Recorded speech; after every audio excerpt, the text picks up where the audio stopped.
थांबतो.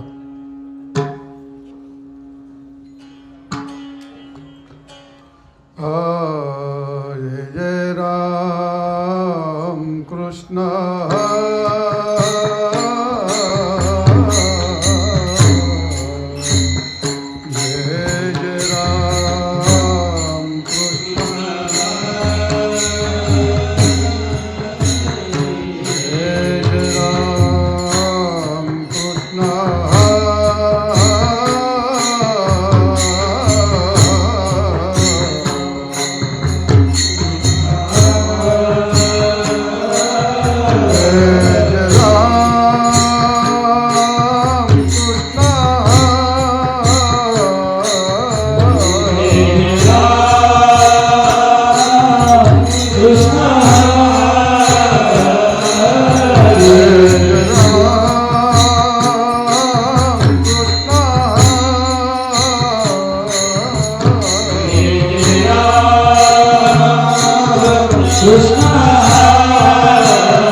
जास्त होते.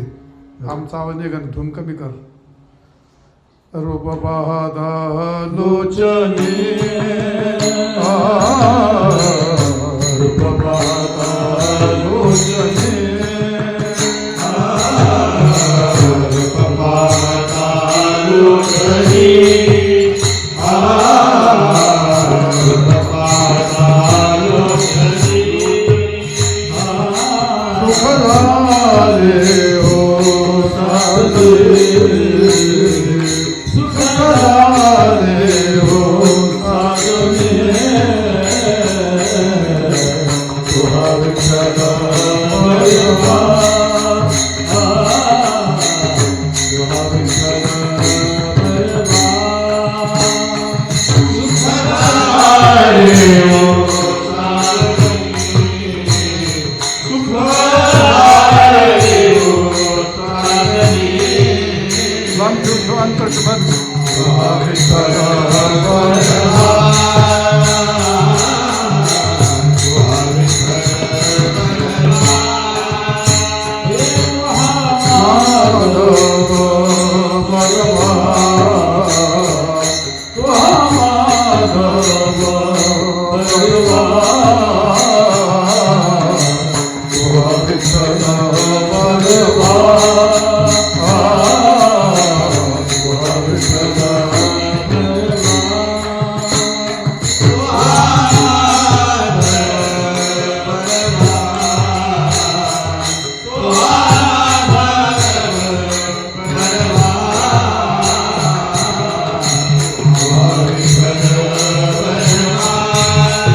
टाळवाजिता का दगड फोडिता हो विचारा दन दन मारती टाळवती हलक्यातन टाळवा जाव गोड तीर्थे धोंडा पाणी देव रोकडा सज्जनी देव रोकडा सज्जनी देव रोकडा सज्जनी देव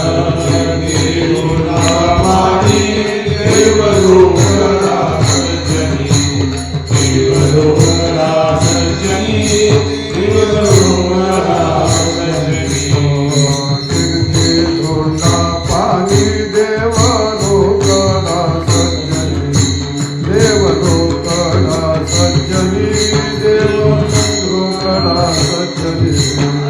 Devi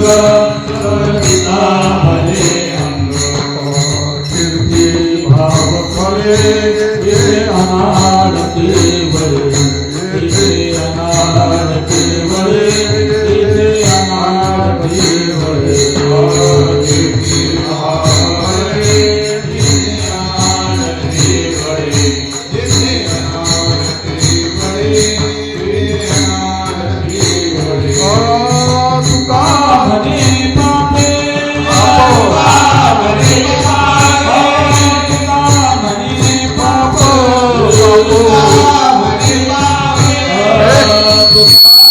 पाप गेल्या गेल्या कळे ताप गेल्या गेल्या कळे ताप गेल्या गेल्या कळे ताप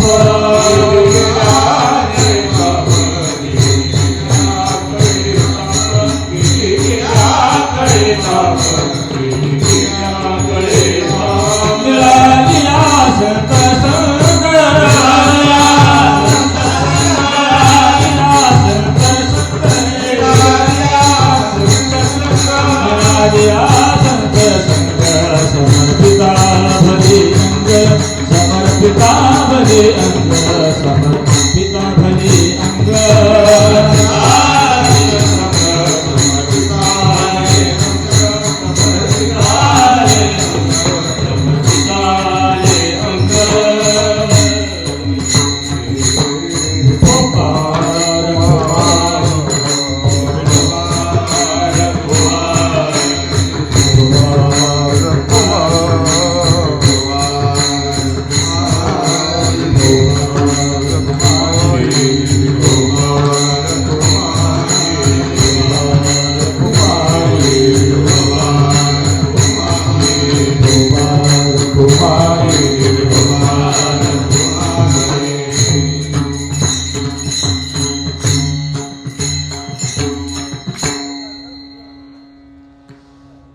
होय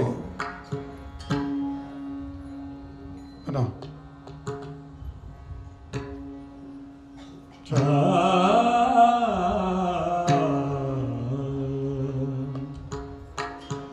तीर्थी दोंडा पाणी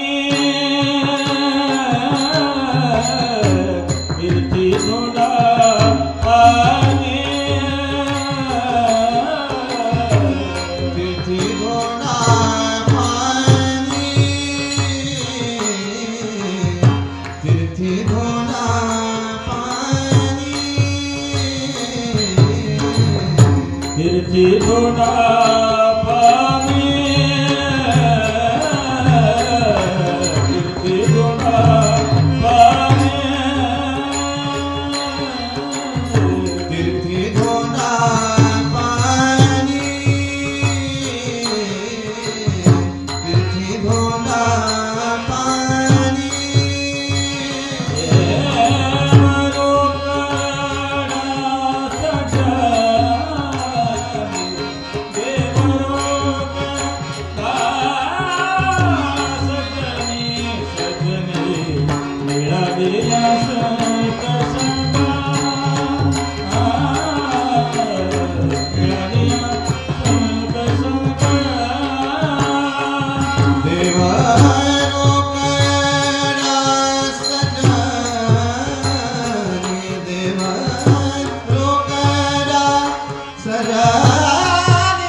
Ah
समर्पिता भले आमची समर्पिता समर्पिता भले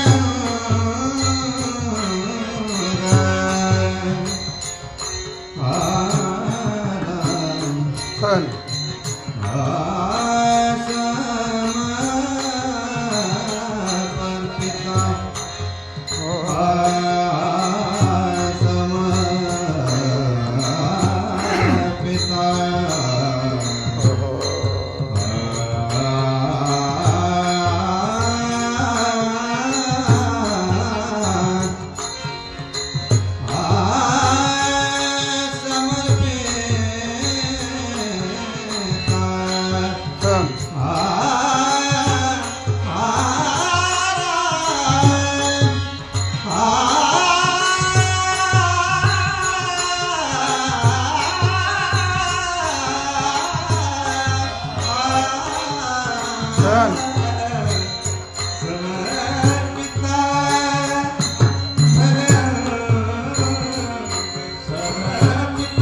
तुम्हाला म्हणायचं का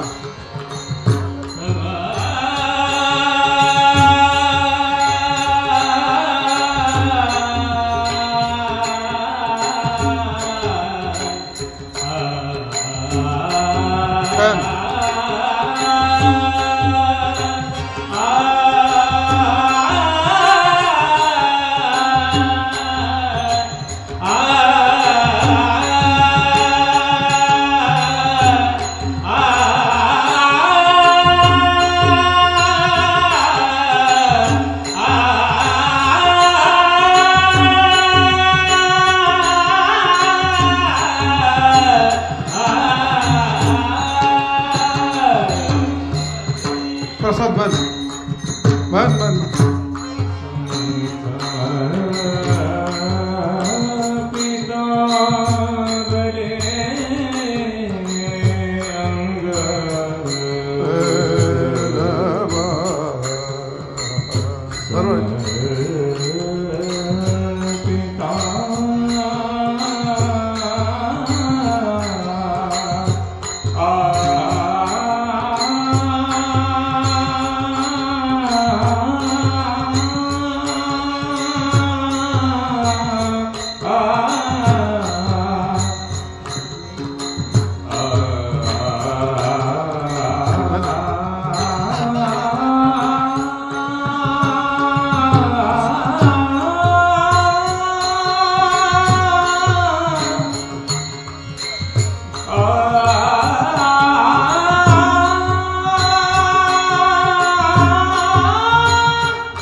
Hare Krishna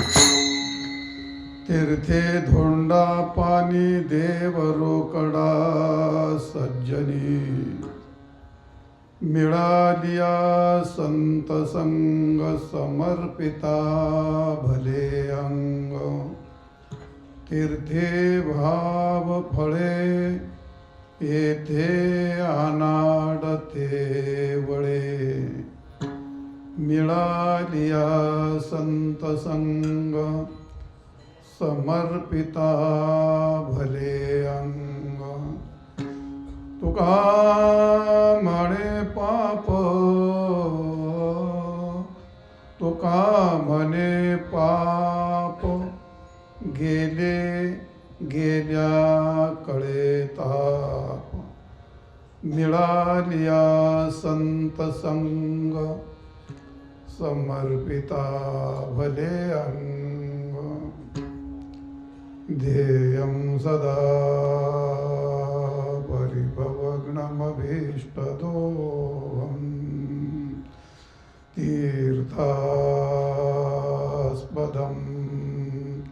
शिवभिरचिनुतं शरण्यं भृत्यारत्यहं प्रणतपार भवाब्धिपोतो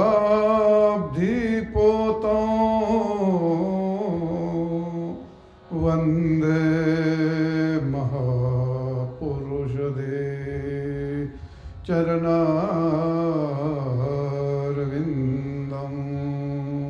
श्री संताजिया माता चरणावरी श्री संताजिया माता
तीर्थे धोंडा पाणी देव रोकडा सज्जनी मिळालिया संत संग समर्पिता भले अंग. प्रस्तुत सेवेकरता घेतलेला अभंग संत श्रेष्ठ वैराग्यमूर्ती जगद्वंद्य जगद्गुरु श्री संत तुकाराम महाराज यांचा हा 4 चरणाचा संत संगतीचं संतांचं महत्त्व प्रतिपादन करणारा अत्यंत उत्तम गोड आणि चिंतनीय अभंग सेवेकरता निवडला.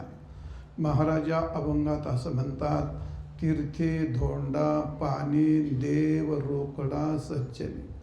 तीर्थामध्ये धोंडा म्हणजे मंदिरातल्या मूर्तीमध्ये, तीर्थक्षेत्रामध्ये, जलामध्ये, तीर्थाच्या जलामध्ये देव असतो.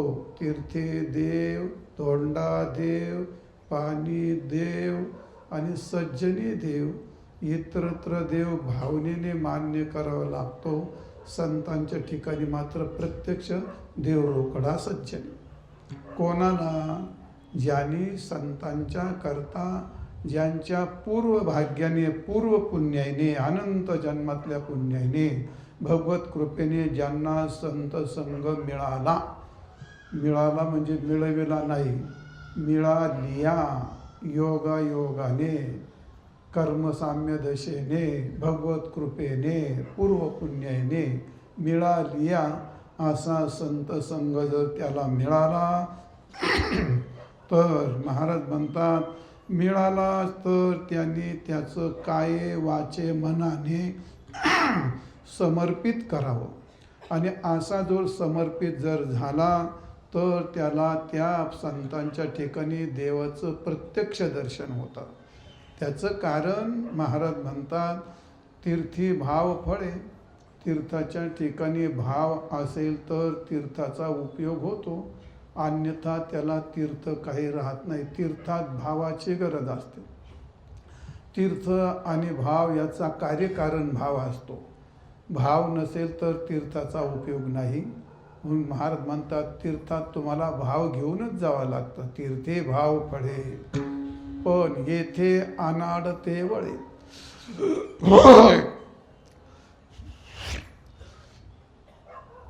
संतांच्या जवळ गेल्याच्या नंतर तेथे भावाची गरज नाही, भावनेची गरज नाही, प्रेमाची गरज नाही.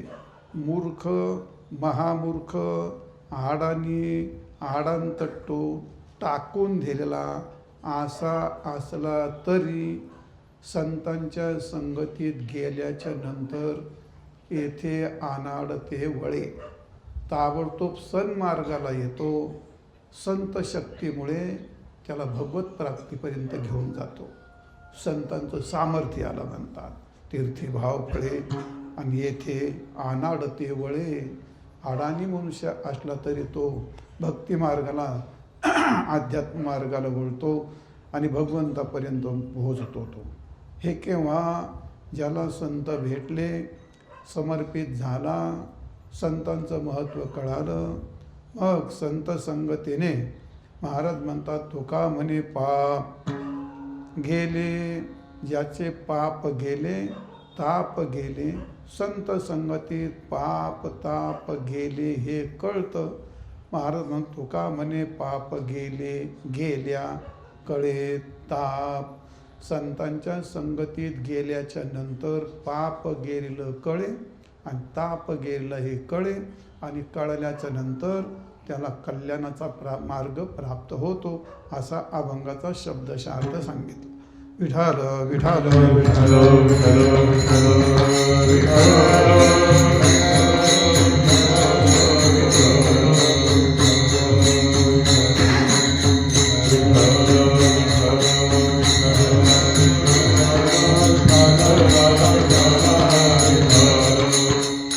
तीर्थे धोंडा पाणी देव रोकडा सज्जनी. मिळाल्या संत संग समर्पिता भले अंग. प्रस्तुत चालला हा अखंड नाम सप्ताह.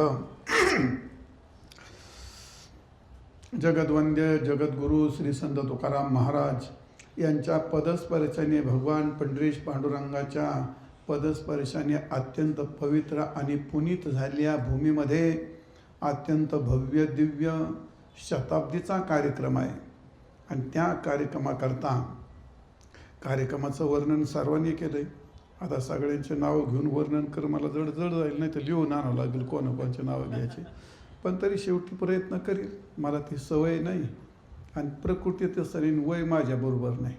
तुम्ही म्हणता महाराज लय ढेकरं ते 2-4 पोळ्या खाऊन आलो का? काहीच नाही. सकाळी एवढी भाकर खाल्ली, अजून काही खाल्लं नाही. खालीवर काय कीर्तन करता येते. पण प्रकृती कधी कधी, आता ते प्रवचन झाल्यामुळे जर थोडीशी नाराज झाली, पण तरी काय मी तुमचं काम करील, तेवढी काही चिंता नका, काय हरकत नाही. असं आहे. त्यात आज आहे होळी, बरोबर आहे का नाही? आज रोज भरपूर गर्दी असते, पण माझ्या वाट्याला काय होळी. संक्रांत आली, एका भटजीने 2 बायका केल्या, आणि 2 बायका केल्याच्या नंतर ती रोज खालची इकडे जेवायचं तर मागची लाडकीच असते. मग संक्रांत दिवशी थोरली नाव म्हणतात, माझ्याकडे जेवायला ते म्हणला हो, धाकटीनं न विचारताच 3 वर स्वयंपाक केला, येणा खाली स्वयंपाक केला. भटजी गेला संक्रांत सांगायला, आला संक्रांत सांगून तोंड हातपाय धुतले चालला वर. धाकटी म्हणली कुठं चालला वर? आणि जेवायला लागत तिनं सांगितलं, आज तू कधी नाही ते सांगितलं, रोज तुझ्याकडे जेवतो, आज जाऊ त्याच्याकडे. चालले कुठं? स्वयंपाक तुमचा बाप खाईन का? धरलं खालचं टंगडं. ती म्हणली वा ग वा, रोज तुझ्याकडे जेवते, आज मी आमंत्रण दिलं आहे, स्वयंपाक केला आहे सगळा. आता बाबा म्हणली एवढी शेंडी होती. तिनं म्हणून त्या शेंडीला हात मिठी मारली, अशी आडा टाकला आणि धरली ओढून जेण्यावर. थोरलीवरून धाकटे खाली, ती वरची ओढवायची आणि खाली ही ओढायची. ती करवत सुरू झाली. आता खालची जरा तगडी होती, तरुण, जे हिसका दिला का नाही भटजी खाली बसली छातीवरून दनादन मारायला लागली. वर कुठं चालला. सगळं गाव संक्रांती सांगितलं होतं. 2 घर राहिले होते. ते आले फिरून म्हणजे भटजी संक्रांत कशावर बसली. ते म्हणजे माझ्या बोकाटी बसली. उठतो झकडे जायचं. तसं होळी सगळी कुण्य घरी माझ्यावरच येऊन बसली. असं होळी आज कसं जाऊ द्या, काय हरकत नाही. आपल्याला काय म्हातारपणी कीर्तन फार चांगलं झालं पाहिजे असं काय नाही राहिलं. आता कीर्तन करायची एवढीच गोष्ट राहते. आता रंगीत झालं पाहिजे, लय विनोद झाला पाहिजे. ते सगळे रुसवे फुकवे टाळ्या बिळ्या ते सगळं होऊन गेलं. ते आता सगळ्या महाराष्ट्रामध्ये पार काने कोपरे धुवून काढलेत पार. पण तरी काय हरकत नाही. असो तो भाग, विनोदाचा भाग सोडा.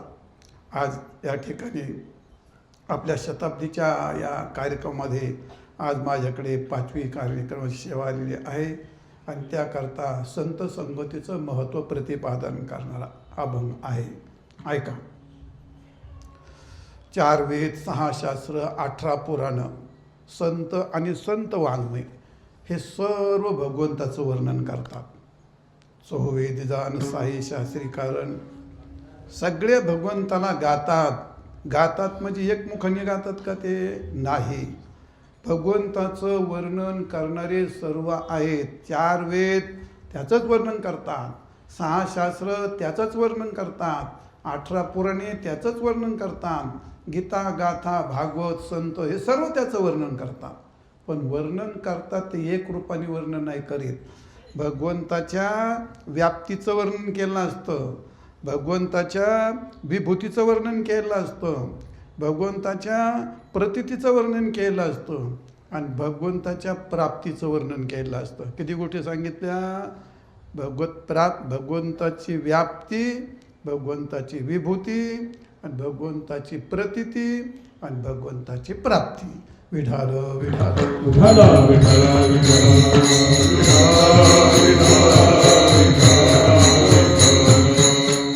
भगवंताची व्याप्ती कशी असते हे संतांनी आपल्याला समजून दिलं. भगवंताची व्याप्ती चराचरात असते. नुसते प्रमाण म्हणून कीर्तन कळत नाहीत. संतांच्या प्रमाणातला भाव तात्पर्य कळायला पाहिजे. भगवंताची व्याप्ती कशी असते.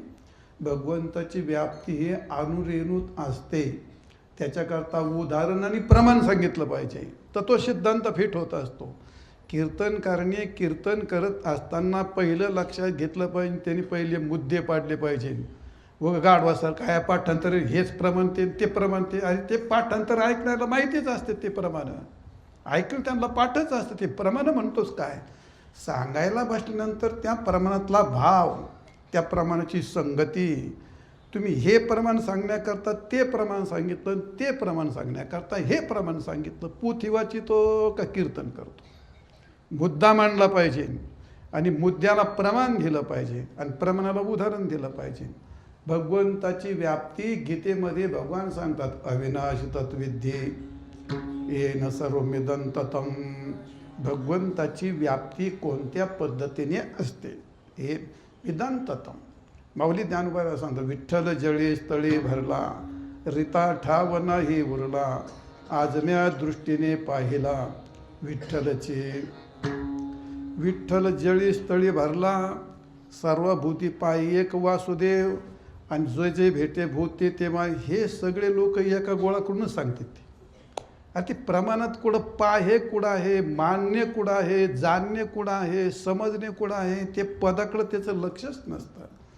आणि म्हणून भगवंताची व्याप्ती सांगत असताना त्याचं प्रमाण भगवंत शून्य स्थावर जंगम व्यापुनी राहिला आकळ. संपूर्ण चराचरात जंगम सृष्टी स्थावर सृष्टी आणि सृष्टीचा अभाव. शून्य स्थावर जंगम व्यापुनी राहिला आकळ. शून्य म्हणजे काय असतं. शून्य काय असतं. स्थावर जंगम सृष्टी आणि सृष्टी जिथं शून्य अत्यंत अभाव असतो त्या अभावातही परमात्म्याची व्याप्ती असते. कशी काय व्याप्ती असते. सगळ्यात उत्तम उदाहरण म्हणजे आकाश. जसं भिंतीत खेळा ठोकला तरी आतमध्ये घुसतो की नाही. त्या भिंतीत आकाश असतं म्हणून आतमध्ये खिळा घुसतो. लाकडात तुम्ही खिळा ठोकलं त्यात अवकाश असतो म्हणून त्यात खिळा घुसतो. त्या अवकाश असतं. अशी याला व्याप्ती म्हणतात. दुसरं उदाहरण तुम्हाला सांगतो. आयोगोलक असतो, त्या लाल लोखंडाचा गोळा तुमच्या याचं सांगतो, पहार असते पहार. आणि पहार एका बाजून जर लाल झाली तर तिकडच्या बाजून ती हात लावू देत नाही. मग त्या पहारीमध्ये काय असते? उष्णता. ही जशी ह्याकडे त्याकडे अशी व्याप्त असते तसा परमात्मा सर्वत्र असा व्याप्त असतो. उष्णतेसारखा, आकाशासारखा नसला दृष्टांत समजला तर दुसरा दृष्टांत एवढा गुळाचा कडा घ्यायचा. त्या गुळाच्या खड्याला कोणत्याही बाजूनी जर जीभ लावली, पूर्वेकून जीभ लावली तर कसा लागतो? गोड. आणि पश्चिमेकून लावली तर, आणि खालीहून लावली तर, आणि वरून लावली तर गोड खाऊन निघून जाऊ. गोड खायचं बरं कळलं तुम्हाला. आणि मध्ये जीभ घातली तर यातून काय कळलं तुम्हाला? गुळाच्या खड्यात जशी गुढी ही परिपूर्ण व्याप्त असते, खडी साखरेच्या खडे जशी गुढी परिपूर्ण व्याप्ती असते, तशी परमात्म्याची अणु, रेणू, स्थावर, जंगम, जड, चेतन याचा अभावन भाव यातून येत किंचितही त्याची उणेपणा हा शब्दसुद्धा उच्चारता येत नाही. असा परमात्मा व्याप्त असतो. आणि या व्याप्तीची एक नाही हजारो प्रमाणे भगवंताची व्याप्ती सांगितली. तुकाराम महाराज म्हणतात, विठ्ठल विस्तारला जनी सप्तही पाताळी धरली, विठ्ठल विस्तारला जनी सप्तही पाताळी धरली.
तमाशात कडी वाजत असते अशी, केव्हा तरी एखाद चालेल तसं व्हायचं, पण टाळ असाच वाजला पाहिजे, नाहीतर त्याचे ते बिघडून जातो आहे कार्यक्रम तो.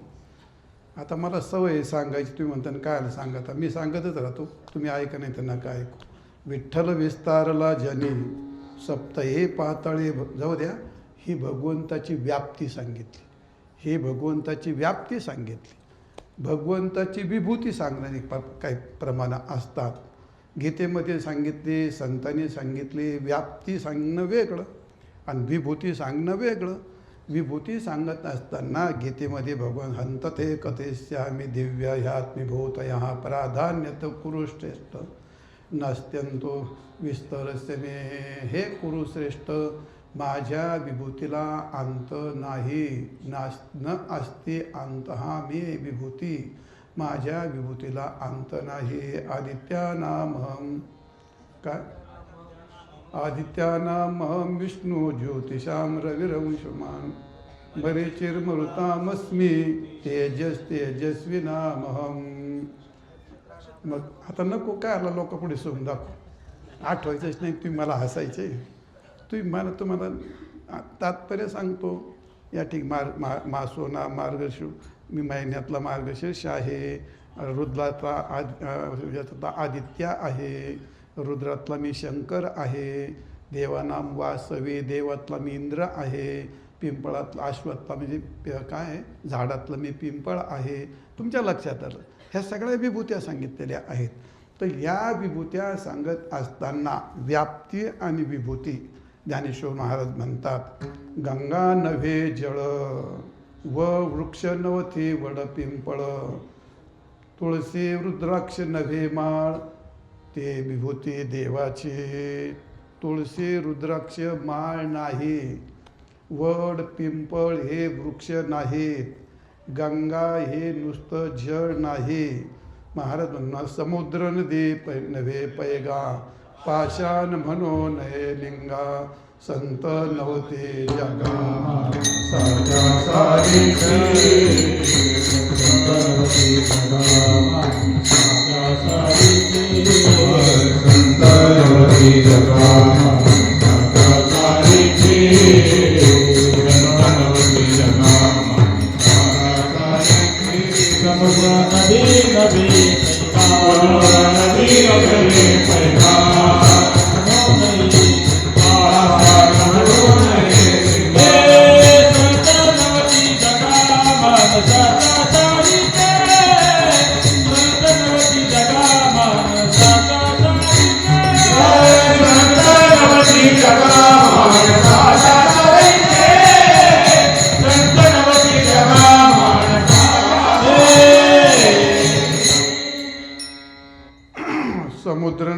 समुद्र नव्हे पै गंगा, समुद्र नदी नव्हे पैगा, पाषाण म्हणू नये लिंगा, संत नव्हते जगा मानसा त्या सारिखे.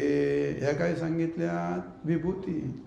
गंगा नुसतं पाणी नाही, समुद्र ही नुसती साधी नदी नाही. मंदिरामध्ये असणाऱ्या मूर्ती, पांडुरंगाची मूर्ती, देवीची मूर्ती, हनुमंताची, रामाची, कृष्णाची, ह्या सगळ्या मूर्त्या हे महाराज म्हणतात पाषाण नव्हे लिंग, पाषाण म्हणू नये लिंग.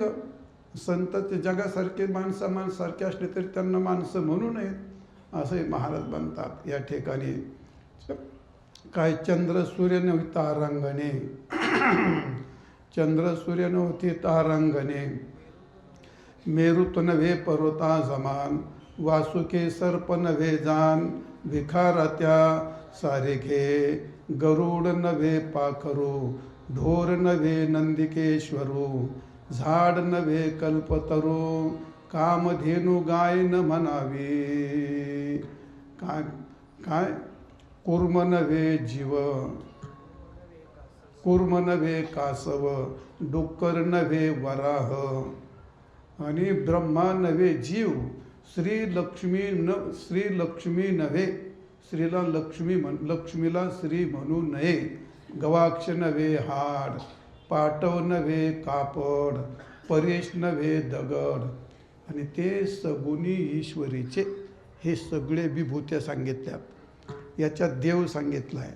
हे सगळे तुमच्या पुढे म्हणून दाखवले मी तुम्हाला. हे सगळ्याच्या देव सांगितलं आहे. आणि पहिलं सांगितलं मी तुम्हाला परमात्म्याची व्याप्ती सांगितली, आणि हे सांगितलं ही विभूती सांगितली, आणि याच्यानंतर संतांच्या ठिकाणी ती सांगायची, ती प्रतीती सांगायची. संतांच्या ठिकाणी होती ती प्रतीती, आता तुम्हाला सांगितली हे विभूती, आणि पहिली सांगितली ती व्याप्ती. विठाल विठाल विठाल.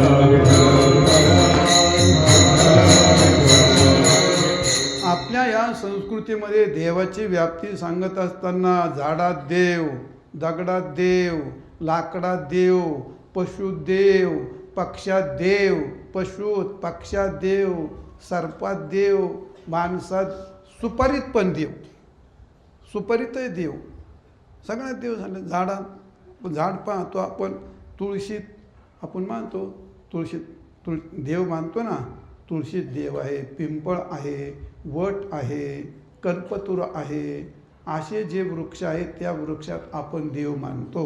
झाडात देव मानला, दगडात, पाषाण आपण म्हणतो पांडुरंगाची मूर्ती असते, किंवा पिंड असते, शाळीग्राम असतो, अनेक ठिकाणी पाषाणात त्याच्यात देव मानतो, याच्यात देव मानला, त्याच्यात देव मानला. लाकडाची आमच्याकडे नगरला केशव गोविंदाचं तिथं 12 वर्षांनी लाकडाची मूर्ती असते. आणि जगन्नाथपूरचे पण लाकडाचे देव आहेत. लाकडात पण देवाची गोष्ट मानली. झाडात मानले, दगडात मानले, लाकडात मानले. पशु गाई तपून 33 कोटी. आणि नंदी त्याला देव मानतो. पशु गाईत देव मानतो, नंदीत देव मानतो. कुत्रा खंडोबा ना, कुत्र्यात खंडोबा, बैलात नंदी, गाईत 33 कोटी देव. पशुतही देव मानले आहेत. घोड्याला देव मानलेला आहे. पक्ष्यात देव आहेत. काक, भ्रुशुंडी, भारद्वाज पक्षी, गरुड पक्षी, पक्षात देव मानला आहे. पशुत, पक्ष्यात, सर्पात, वासुकी याच्यात सगळ्यात देव मानलेला आहे. आणि सुपारीत गणपती. सुपारीत एक मनुष्य बसला सत्यनारायण करायला आणि ते ब्राह्मण म्हणला बाबा सुपारी खाऊ. तो म्हणला सुपारी का? ते म्हणले ज्याला बायको नसते किंवा त्याची बायको हजर नसते ना, त्यांनी सुपारी खावायची कमराला. आणि मग सुपारी खावली की मग सत्यनारायण करता येतो. बरं, कधी पण बायको नसली तर ज्याला बायकोच नाही त्यांनी सुपारी खावायच्या भानगडीत नाही पडायची. ज्याला बायको आहे ना हजर नाही त्याने. मला त्याची शंका आहे, ज्याला बायको हजर नसल्यावर सुपारी खावायची, पण नवरा हजर नसल्यावर नारळ खावल्यावर चालतो का काय, हे मला काय त्याचा अंदाज नाही आला. तर एकाने सांगितलं मला, महाराज तिने ब्राह्मणाने मला सुपारी खावायला सांगितली. आता सुपारीला बायको मानती, सुपारी माझ्या संग बोलणार आहे का? आता हे मला नको विचार. मग तू म्हणशील उद्या सुपारीला पोरं होतील का, तर मी काय सांगू? ब्राह्मणाला विचारतो जाऊन तो. अरे सुपारी देव मानायचा आहे. सुपारी आधी मातृदेव भो, पितृदेव भो, आचार्य देव भो, माणसात देव मानला. ही तुम्हाला सगळी यादी सांगितली. याच्यामध्ये देव मानायचा आहे. बरोबर आहे का नाही? शंका अशी उपस्थित होते, जर झाडात तुळशी देव आहे, पिंपळात देव, वडात देव, तर बाबळीत का नाही? बाबळीत का देव नाही मानायचा? बाबळीत देव मानायचे की नाही? बाबळीत देव. आणि जर गायीत देव आहे तर म्हशीत का नाही? मग म्हशीत देव नाही का? गायीत देव आहे तर म्हशीत का नाही? तिसरं काय सांगलं? गरुड देव. अरे मग गरुड जर देव आहे तर गिधाडात का नाही? मग आणि वासुकीत देव हे तर मग आजगरात का नाही? आजगरात का नाही मानला तुम्ही? वासुकीला देव मानता, सर्पात देव मानता, तर मग आजगरात का मानित नाही? आणि माणसात आई देव, बापा देव, गुरु देव मानता, तर मग दारुड्यात काय झालं मानायला? दारुडा पण मनुष्यच आहे, आईबाप पण माणसंच आहेत, गुरु पण माणसंच आहेत, आजगर पण सर्पच आहे, वासुकी पण सर्पच आहे, गाय पण जनावरच आहे, म्हैस पण जनावरच आहे, तुळशी झाडे झाडच आहे, आणि हिवरा झाडे झाडच आहे, बाबली झाडे झाडच आहे. भेद काय आणि फरक काय? विठाल विठाल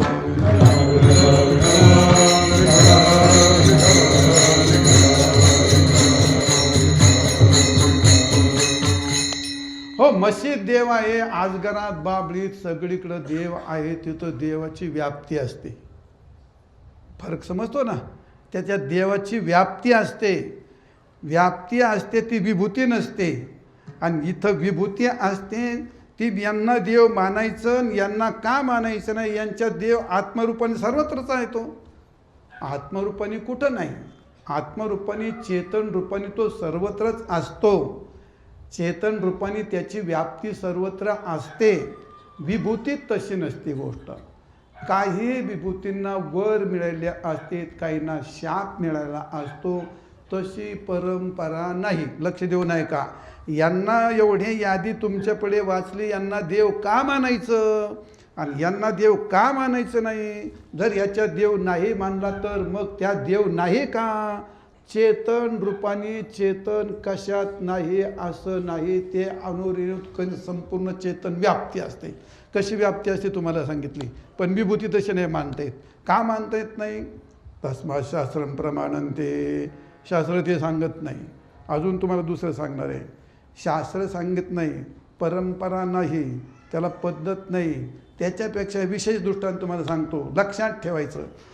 व्याप्ती सगळीकडे असली तरी विभूती सगळीकडे नसते. मातीचाच घट असतो, मातीचीच भिंत असते. भिंतीत तोंड दिसतं का? घटात तोंड दिसतं का? आरशात दिसतं की नाही? आरशात का दिसतं? आरसा मातीचाच आहे, घट पण मातीचाच आहे, भिंत पण मातीचीच आहे. आरशात का तोंड दिसतं? आरशाची उपाधी स्वच्छ असते, मातीच असते ती, तिची उपाधी स्वच्छ असते म्हणून आरशात तोंड दिसतं. घाटाची उपाधी स्वच्छ नसते म्हणून घाटात तोंड दिसत नाही. भिंतीची उपाधी स्वच्छ नसते म्हणून भिंतीत तोंड दिसत नाही. फरक समजला असेल ना? जाधव महाराज समजला ना फरक? मग आता हे काय आहे? हा प्रश्न उपाधीचा आहे. जिथं सत्वगुणाचं आधिक्य असतं, जिथं सत्वगुणाचं आधिक्य असतं तिथं देवाचं प्रभुत्व असतं, देवाचं प्रागट्य असतं. आणि म्हणून जी उंबराची पिंपळाची उपाधी आहे ती बाभळीची उपाधी नाही. दोन उत्तर का? त्यात अधिक तमोगुण आहे, अधिक रजगुण आहे, यात सत्वगुण आहे. याला देवाचं वरदान आहे, याला देवाने मान्य केलेलं आहे, सगळे त्यात सांगता येईल. आणि म्हणून पिंपळाला आणि वरडाला देव का म्हणा? तुळशीला त्याला शास्त्र मान्यता आहे, त्याची उपाधी स्वच्छ आहे, त्यातली सात्विकता आहे, सत्वगुण आहे, म्हणून तिथं देव मानल्या गेला. आणि बाभळीत का नाही? गुणाचं वैशिष्ट्य आहे, शास्त्राची मान्यता नाही, आणि त्याला परंपराही नाही, आणि त्याला युक्ती काही नाही. विठाल विठाल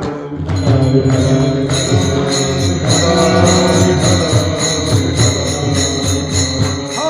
आणि म्हणून आई वडिलांना देव का माना, गुरुला देव का माना, दारुड्याला का मानू नाही? त्याच्यात देव नाही का? त्याच्यात देव आहे, चेतनाची गोष्ट आहे ती. इथं देव विभूती चाललाय प्रश्न, हा विभूतीचा प्रश्न आहे. जेव्हा जेव्हा विभूती मानायची असते त्यावेळी साकार लागते, त्यावेळी त्याला साकार लागते. व्याप्ती मानायला साकारची गरज नाही, कशातही व्याप्ती आहे ती. पण विभूती मानत नसताना तुम्हाला त्या आकाराची गरज असते. अजून एक सांगतो, विभूती मानायला काय लागतं, व्याप्ती मानायला काय लागतं, आणि प्रतिती मानायला काय लागतं. जेव्हा व्याप्ती मानायची असते तेव्हा ज्ञानाची गरज पडते, आणि जेव्हा विभूती मानायची असते तिथं भावनेची गरज पडते. ज्ञानाचा आणि भावनेचा एवढा अंतर आहे. आणि जिथं प्रतिती असते तिथं तुम्हाला ज्ञानात्मक वृत्तीची गरज असते. आता तुम्हाला झेपतक पा पण तरी सांगा तो, ज्या कालामध्ये परमात्म्याच्या व्याप्तीचं ज्ञान होतं, परमात्मा हा व्यापक आहे. अर्जुन हा नित्यो अचळो हा शाश्वतो सर्वत्र सदा दितो परिपूर्ण हा. अर्जुन हा अचलो, याचा अर्थ त्याची व्याप्ती सांगितली. अर्जुन हा अचळो, नित्य हा शाश्वत, सर्वत्र सदा तितो, त्याला देश परिच्छेद नाही, काल परिच्छेद नाही, वस्तू परिच्छेद नाही, असा परिपूर्ण असणारा परमात्मा, त्याला व्याप्ती असं म्हणतात. आणि ते ज्ञान होण्याकरता ज्ञाता, ज्ञान आणि ज्ञेय ही त्रिपुटी लागते, मग ते व्याप्तीचं ज्ञान होतं. तिथं व्याप्तीकरता ही लागते. ज्ञानाकरता भावनेचा प्रश्न येत नाही, व्यक्तीचा प्रश्न येत नाही, जातीचा प्रश्न येत नाही, देशकालाचा प्रश्न येत नाही. ज्ञानात भावना चालत नाही, ज्ञानात कोणत्याही प्रकारची भीडभाड नसते, ज्ञान कोणाचाही विचार करत नाही. उदाहरण अर्थ, जर विस्तू घेतला ढळढस, आजचा पाहिला तुम्ही विस्तू, बरोबर आहे का नाही? तो विस्तू घेतला आणि जर जिभेवर ठेवला, ज्याला ज्याला जीभ आहे त्याने अशी कल्पना करा, लाल भडक विस्तू घेतला आणि जिभेवर ठेवला, आणि तुम्ही सांगितलं आता तो विस्तू मला पोळायचा आहे पण माझी भावना नाही. विस्तू ऐकेल का? तुमच्या भावनेला ऐकेल का? नाही. तुम्ही म्हणा मी बाई आहे, विस्तूने मला पोळू नये, विस्तू ऐकणार आहे का? विस्तू म्हणून नाही बुवा आज एकादशी आहे, विस्तूने अरे तू एकादशी काय जा, तू एकादशी मानित नाही, द्वादशी मानित नाही. त्या विस्त्याच्या पुढे त्याच्यात जोडून दुसरा उदाहरण घ्या तुम्ही. एखादा करंट अशी वायर असते मोठी, व्होल्टेज चांगलं 40 व्हायचं व्होल्टेज पाहिजे, आणि त्या व्होल्टेजला तुम्ही अशी जर पकडला असं छोटा, मग बाई, पुरुष, एकादशी, आमुषा, कोकण, माठ, त्याला देशाचा भेद आहे का? त्याला कालाचा भेद आहे का? त्याला व्यक्तीचा भेद आहे का? त्याला लिंगाचा भेद आहे का? त्याला कशाचाच भेद नाही. फक्त त्याला एकाची अपेक्षा आहे, कोणता? फक्त टच. त्याला टच होणं की झटका. तशीच गोष्ट आहे ज्ञानाच्या बाबतीत. वृत्तीचा आणि विषयाचा संबंध होता क्षणी ज्ञान, परमात्म्याच्या व्याप्तीचं ज्ञानात्मक वृत्तीचा संबंध होता क्षणी परमात्म्याचं ज्ञान होतं. भावना, लिंग, जात, वर्ण, देश, काल अजिबात काही प्रश्न नाही. ज्ञाता, ज्ञान आणि ज्ञेय त्याच्या त्रिपुटीचं समीकरण म्हणजे ज्ञान होतं. त्यावेळी परमात्म्याच्या व्याप्तीचं ज्ञान होतं. विठाल विठाल.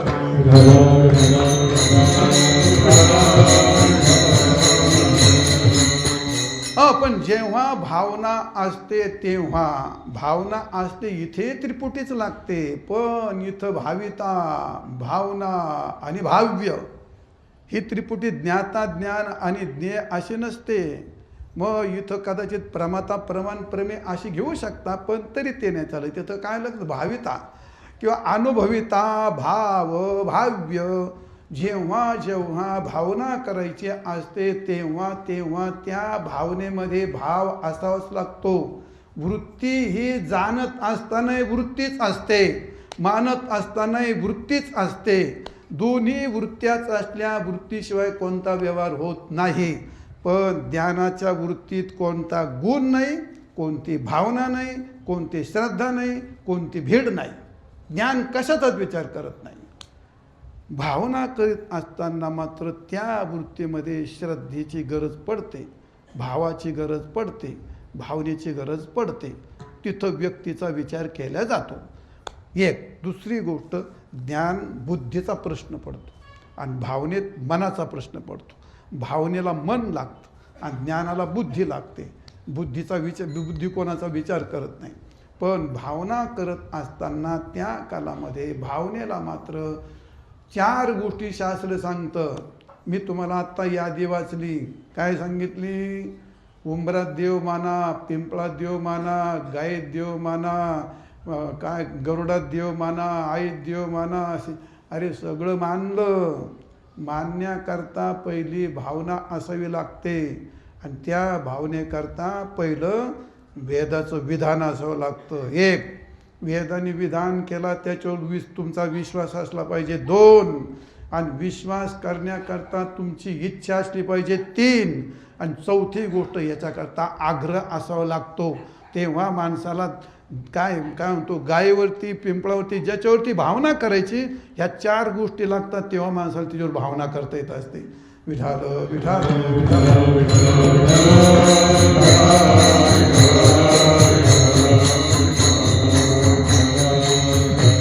हो, महाराज म्हणतात तीर्थे धोंडा पाणी. बरोबर आहे ते. तीर्थात देव जरूर आहे, धोंड्यात देव जरूर आहे, पाण्यात देव जरूर आहे. पण कोणाला? ज्याची भावना आहे त्याला.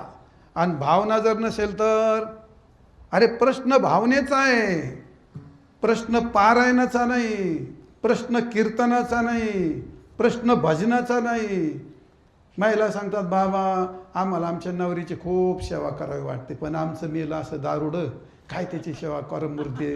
रोज दारू पितं, त्या दारूला काय त्या दारुड्याचं काय करत थोबाडाचा वास येतो आणि काय त्याच्या पाया पडता. बाई तो गेला चुलीत, त्याचा प्रश्नच पडत नाही.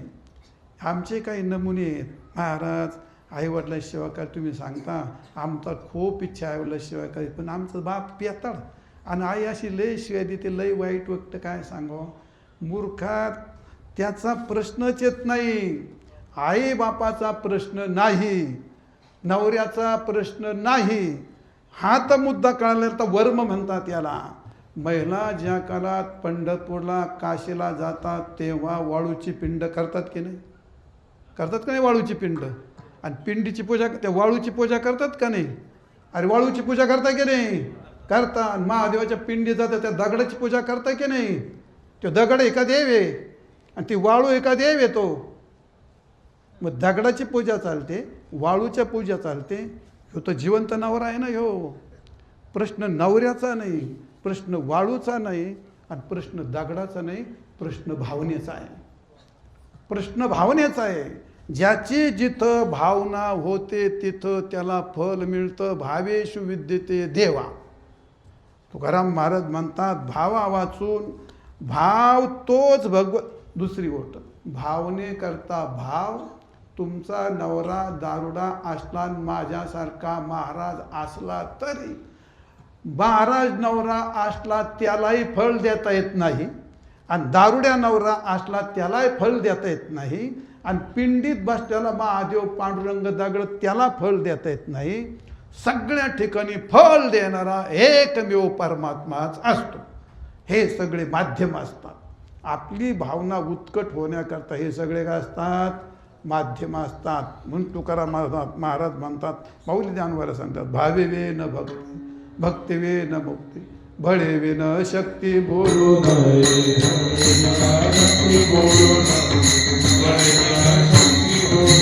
भावे विना भक्ती, भक्ती विना मुक्ती. भावे विना भक्ती, भक्ती विना मुक्ती. भावे विना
भावे वे न भक्ती, तुझ भाव भावे गावे गीत.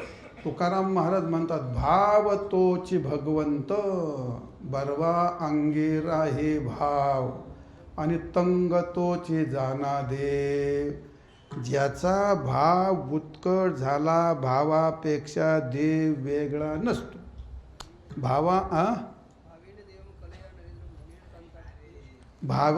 भाव तोच देव आहे. भावाने देव मिळतो असं नाही, भावच देव असतो. भावाची उत्कटता ही एवढी असते.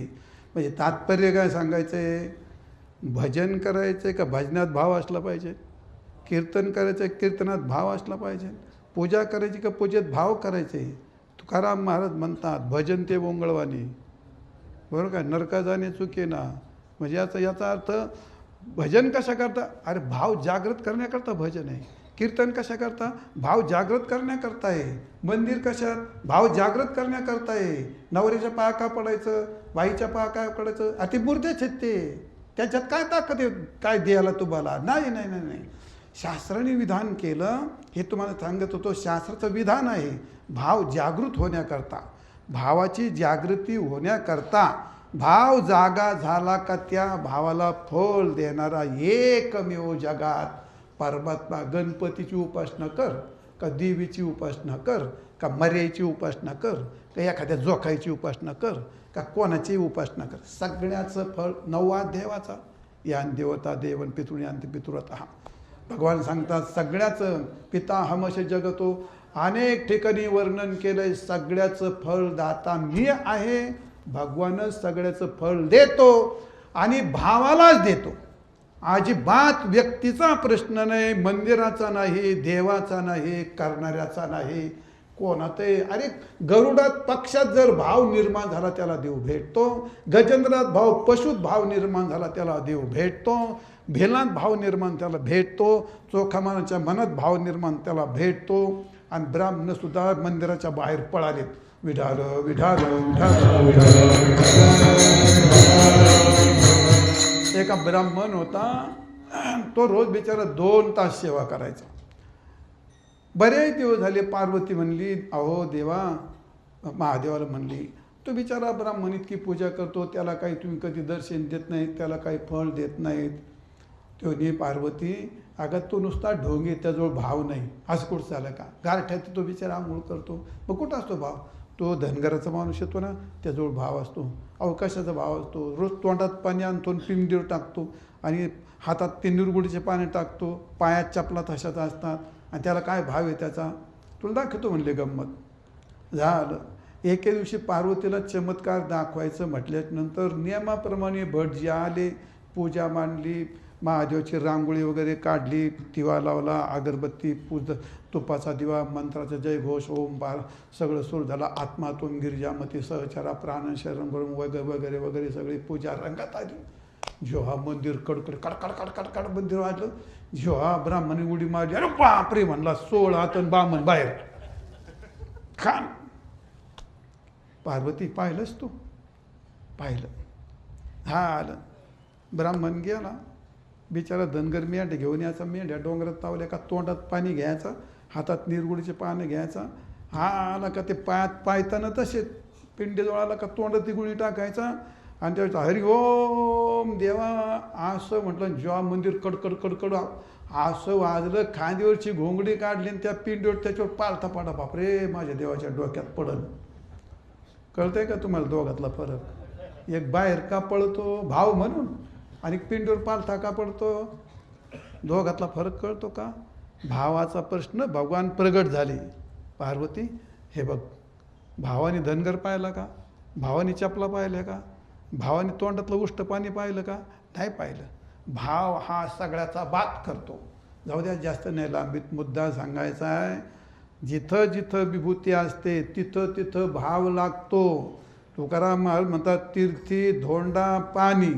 तुमचा भाव असेल, तुम्ही चंद्रभागेत जा, गंगेत जा, नाही तर अजून मातीत कुठे जा. जर भाव नसेल तर ते तुम्हाला पाणीच, ते तुम्हाला पाणीच. आणि बहुतेक तसलेच हलगट जास्त असतात. वारकऱ्यातही काही कमी हलगट नाहीत. आषाढी कार्तिकेला जा पाहतो, कपडे काढतात तर खाली ठेवतात चंद्रभागेच्या काठून मित्राजवळ, आणि बस धडे का धडा धडा धडा हरिओम त्या चंद्रभागेत मोठ्याने किरकाळ्या ठोकणार का धडा धडा उड्या मार गाढवा. अरे ती मातोश्री आहे, ती गंगामाय आहे, ती हळू जा गंगेची यमुनेची व गोदावरी असं नमस्कार कर, हळूवार घे. भावनाच नाही. फार कमी पडतोय महाराज आपण फार कमी पडतोय. गंगेत भावना नसते आपली, प्रदक्षिण भावना कोणीकडे असते. ते काय विचित्राचा कार्यक्रम होऊन जातो तो सगळा. आणि म्हणून गंगेत गेला जर भाव नसेल तर त्याला ते पाणी, आणि मंदिरात गेला जर त्याचा भाव नसेल तर त्याला धोंडा म्हणजे धोंडा. पायरी प्रतिमा एकची पाषाण. पायरीचा आहे दगडच, मंदिराचा आहे दगड, मूर्तीचा आहे दगड, दगड एक दगड. तू मंदिरात गेला 5 तास अनुष्ठान मानलं तरी तुला तो दगडच. आणि बाहेर पायरीवर बसून जरी राहिला, पण जर उत्कट भावना झाली तर पायरीत पण त्याचा देव असतो. काय माणसाची भावना. माऊलीचं दर्शन घ्यायला तुम्ही जा सकाळी. काही असे असतात, महिला पुरुष सगळे असतात, त्या माऊली समय धरतात, माऊले माऊले माऊले, त्या समोर त्या असं डोकं आपटतात. असिद्ध आहे ते. काय करा ह्या माणसांना?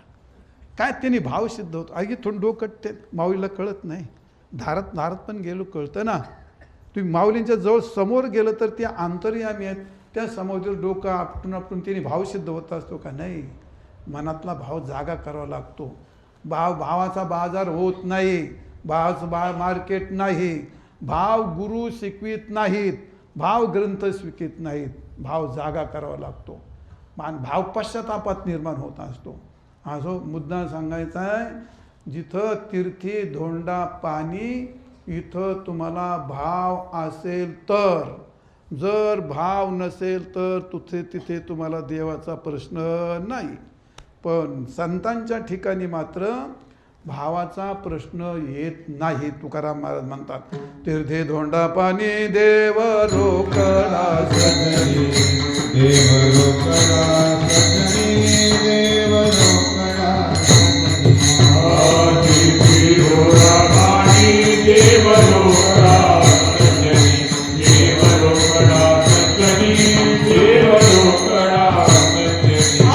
तीर्थी धोंडा पाणी देव रोकडा सजनी, देव रोकडा सजनी,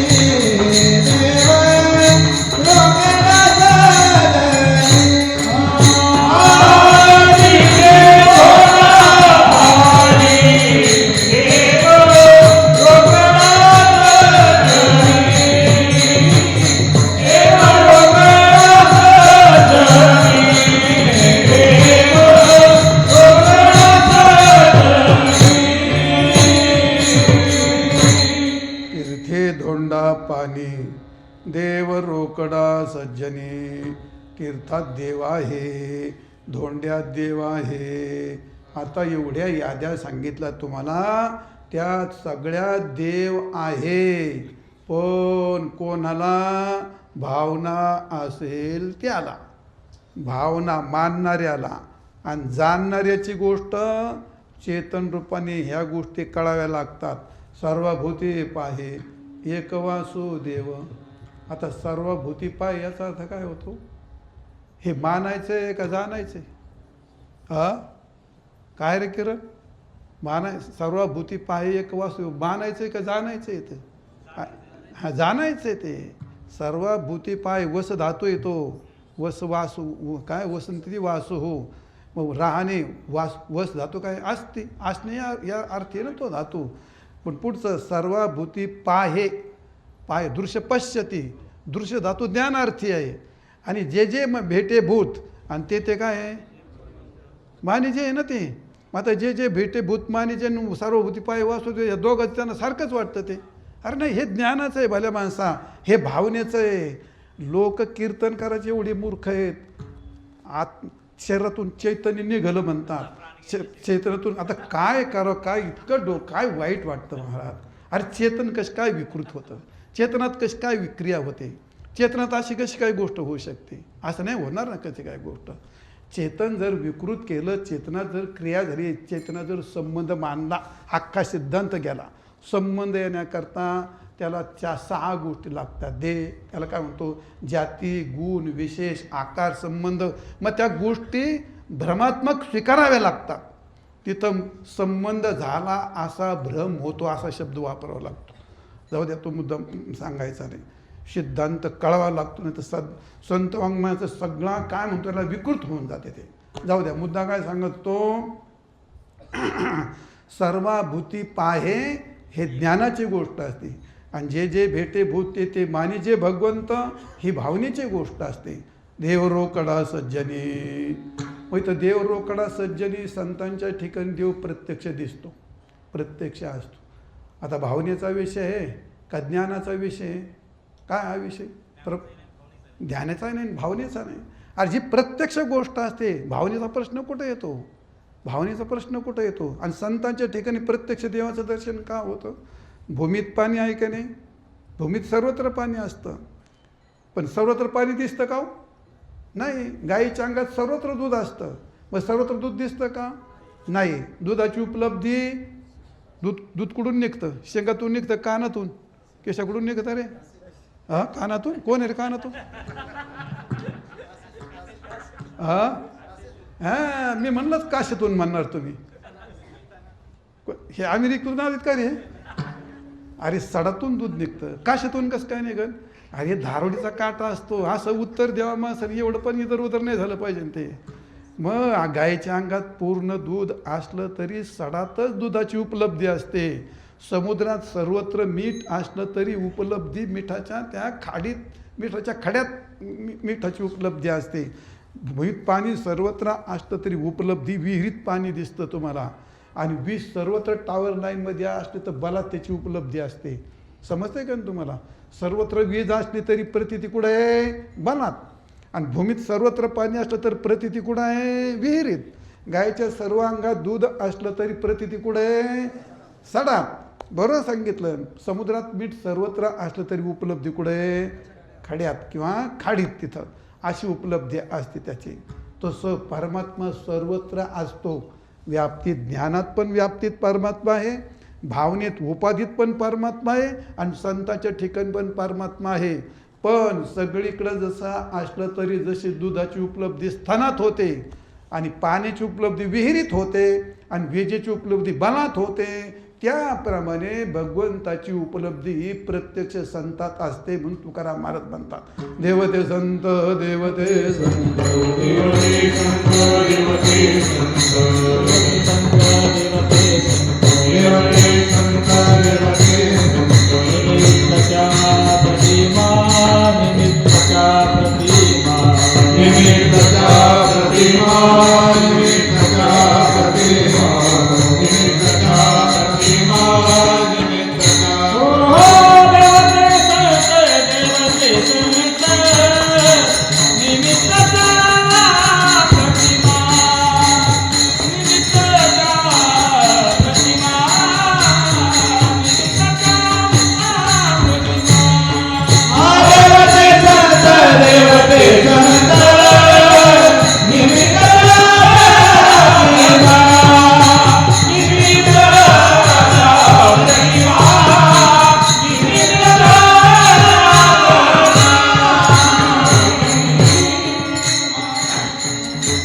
देवते संत निमित्त त्या प्रतिमा. भगवंताचं दर्शन महाराज म्हणतात तीर्थी धोंडा पाणी आणि देव रोकडा सज्जनी.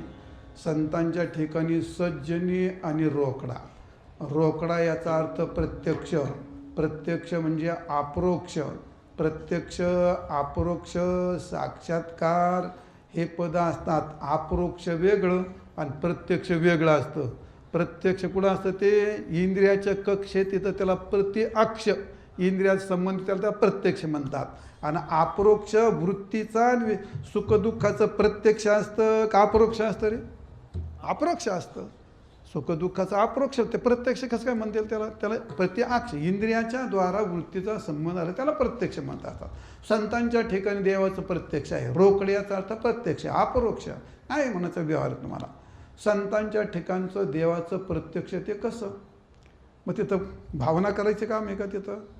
तिथं भावनेचा काय प्रश्न नाही. मग जिथं जी वस्तू असते तिथं भावनेची गरज पडत नाही. तुम्हाला उदाहरण सांगतो. विठाल विठाल विठाल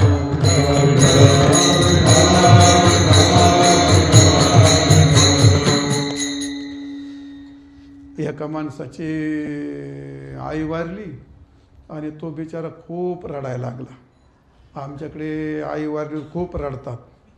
तुमच्याकडे रडतात? नाही, खरंच आमच्याकडे लय रडतात. पण कोणाची आई वारल्यावर कोणाची आई वारल्यावर नाही. मग हां, नाही बायकोची आई वारल्यावर रडतात असं नाही त्याचा अर्थ. हां, मग आपली आई वारल्यावर खूप रडतात. बिचारा खूप रडायला लागला. गावातल्या महिला, खेडेगावात ती पद्धत असते, सगळं गाव जमतं त्याला बाहेर जाऊ द्या रे बिचारा, आता काय किती दिवस रडतो, सोडून दे. आता म्हातारा माणूस होतं, पिकलं पान होतं, गळालं, आपल्याला नाही का मरायचं वगैरे. हा हो करून आम्ही नाहीत का तुझ्या आईसारख्या, आम्ही नाहीत का तुला आईचं प्रेम द्यायचो. झाला बिचारा, झाला राहिला तो. 6 महिन्याने त्याची बहीण वारली. पुन्हा खूप रडायला लागला. एकुलती एक होती, गेली. आता काय करू, मला दिवाळीला कोण ओवाळील, मी बोवळीला कोणाकडे जाऊ वगैरे वगैरे. पुन्हा गावातल्या सगळ्या महिला जमल्या, समजू लागल्या, अरे आम्ही नाहीत का आता आईचं प्रेम दिलं, आम्ही नाहीत का तुझ्या बहिणी, आणि तुझी एक गेली पण आम्ही आता हजारो तुला बहिणी आहेत, आम्ही नाही तुला ओळायचो, आईचं प्रेम दिलं, आम्ही नाही तुला बहिणीचं प्रेम द्यायचो ना, आम्ही नाहीत का तुझ्या बहिणी वगैरे वगैरे करून बिचारा झाला थंड. 6 महिन्याने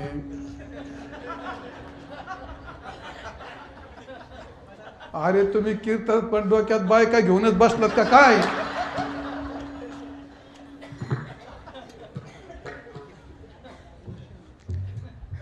मी तरी काय 6 महिने त्याची बायको वारली, मी तरी काय थांबलो.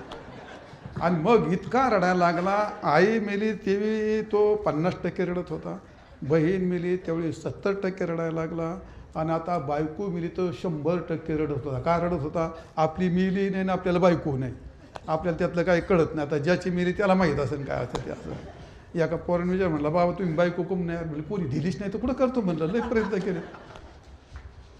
त्याची बायको आली, खूप रडायला लागला. रड रड रड, सगळं गाव जमलं, काही केलं थांबाना. सगळ्या प्रक्रिया झाल्या पण बिचारा काही थांबाना. गॅलीतच दिसती, पातळातच दिसती, इकडं दिसती, तिकडं दिसती, स्वप्नातच येते, अमकं होतं तमकं होतं.